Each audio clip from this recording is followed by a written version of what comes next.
Kembali lagi di Bincang MMA dan sungguh sangat mengecewakan JK Saragih kalah pagi ini di UFC Apex.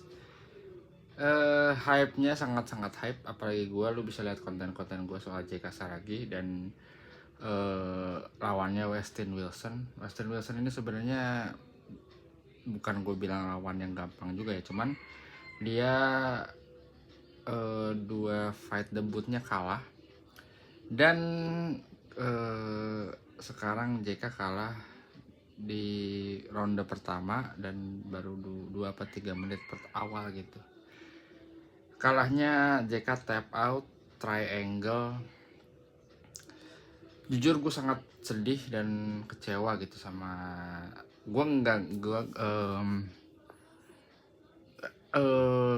apa JK dan timnya atau head coachnya punya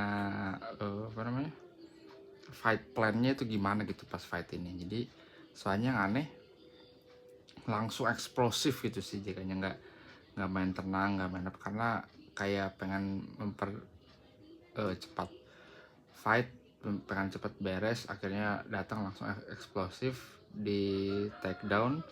Yang pertama dia berhasil keluar dan yang kedua nggak berhasil, akhirnya jadi masuk ke submission dan tap gitu.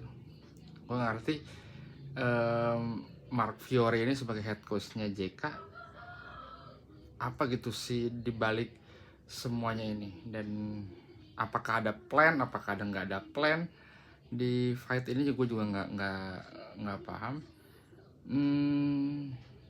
Terus Mark Fiore ini kan base dari Matt Hughes kan wrestler gitu. Gue ngerti juga kenapa, karena si JK Saragih ini ingetin gue sama kayak Francis Ngannou tuh di explosive powernya gede banget dan dia knockout powernya gede, mirip kayak JK juga cuma di featherweight. Cuman di beberapa ini Francis bisa evolve waktu pas lawan Stipe Miocic, jadi bisa defense takedown, bisa jadi takedown, grapplingnya jadi oke. Kelihatan banget waktu pas lawan Cyril Gane, dan kayak kelihatan gitu basicnya bisa meningkat gitu. Nah si JK ini waktu pas lawan Ansu Jubli kan kelihatan banget si grapplingnya masih kurang lah dari rata-rata UFC gitu. Setidaknya harusnya bisa ini gitu, bisa meningkat. Dan gue nggak tahu hubungan JK sama Mark Fiore gimana, apakah dia bisa keluar camp pindah ke AKA atau pindah ke Dagestan gitu yang base-nya wrestling ya, atau pindah ke Usman apa sih namanya, Black Zillion yang punyanya Usman base-nya wrestling gitu. Banyak di gym atau camp di Amerika yang base-nya gym camp di Amerika base-nya wrestling. Couture keren, Randy Couture kan ini juga ya wrestling sebenarnya kalau dan gue juga yang aneh kenapa JK langsung eksplosif gitu nggak jadi tunggu momentum baru ini, kayaknya kelihatan banget, karena kalau orang eksplosif banyak banget kebukanya kan, kebukanya bisa di takedown, bisa kena, bisa cut punch juga, cut kick, banyak momen gitu. Gue heran kenapa nggak tenang aja, lebih tenang dan mau menang tepat, pasti kena gitu menurut gue, pasti bisa sih dia bisa KO si Westin Wilson ini. Jujur gue kecewa banget, sedih sebenarnya jika kalah di sini. Tapi sebagai orang yang suka fans dari UFC, gue tetap mendukung JK untuk lebih baik, dan kedepannya mudah-mudahan JK lebih baik.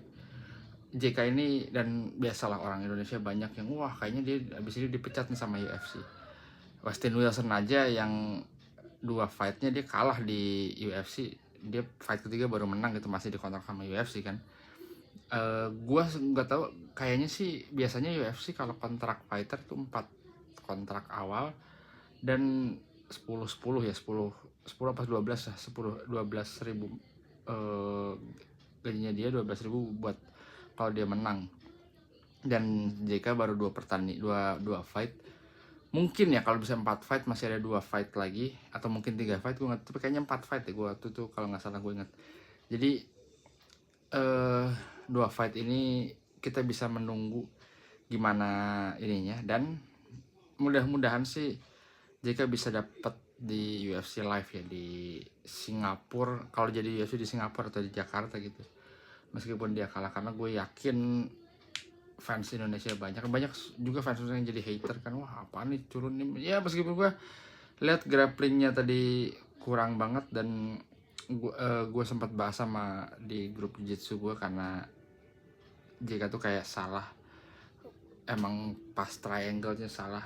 Gue kira sih emang ya nggak emang kayak JK tuh punya knockout power 100, stand up fight-nya 90, tapi grapplingnya tuh kayak masih di 50 gitu, jadi masih kurang banget. Tapi gue sih kayak si Francis Ngannou aja bisa, mungkin kemungkinan JK bisa. Dan di featherweight ini sebenarnya kalau JK bisa takedownnya, bisa lebih berplan gitu di fightnya, takedown defense-nya bagus kayak Israel Adesanya lah. Israel Adesanya juga bukan fighter yang base-nya wrestling banget atau grappling, tapi dia takedown-nya bagus, bermainnya dengan penuh strategi, dan ya kita lihat Israel Adesanya gitu.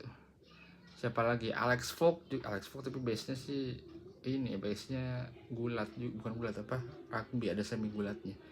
Siapa lagi? Anderson Silva, kayak gitu juga. Siapa lagi ya yang base-nya standing? Dustin Poirier. Jadi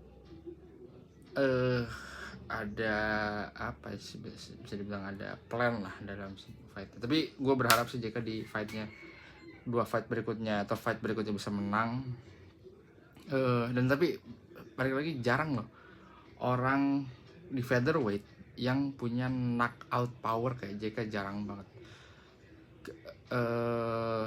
Ilia Topuria kemarin ini, tapi Ilia Topuria juga berpattern tak gitu, kayak waktu pas si Alex Volk. Terus siapa lagi ya, nggak banyak sih orang yang di featherweight. Kalau di heavyweight kan banyak gitu orang yang punya knockout power. JK ini salah satu yang spesial menurut gue, dan punya knockout power dengan grappling yang bisa lebih ditingkatin, bakalan bisa punya karir panjang di UFC. Mungkin bisa 15 apa 10 rank, kita nggak tahu. Gitu aja. Tapi yang jelas gue masih mendukung JK Saragi untuk menang di next-nya. Gitu ya dari gue. Semangat terus JK. Sampai ketemu di bincang MMA berikutnya.